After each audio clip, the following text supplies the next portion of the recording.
Bëm një kurorë prej limonësh dhe ja vendosëm. Prap me limon. Po, ishte në dekor limoni, nuk ishte një dorë nga limoni, sepse pak i thartë si që është limoni, por me atë aromën e tij freskuse normalisht. Dhe secili prej nxënësve merrte kurorën në kokë dhe ja pasonte pastaj tjetrit. Dhe çfarë bënin? Nxënësi që ulej në krye, neve i bënim pyetje se si ka kaluar këto 3 vite, për mirësinë që ka patur, për mësuesit e shkollës, për pra çdo gjë që lidhej me nxënësin, për ëndrat të cilat ato i realizuan, për qëllimet që ato kanë vendosur për të ardhmen, dhe kështu kjo vazhdoi si një lojë në gjithë nxënësit pra në një qark mes nxënësve.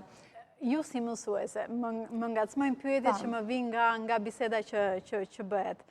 Çfarë vu të re në atë lojë që zhvilluat? Cila mësuese ishte ndoshta më kritikuara nga nxënësit dhe po ashtu cila ishte dëshira e nxënësve për të bërë në të ardhmen? Pra çfarë kishin ata dëshirë realisht që të bëheshin?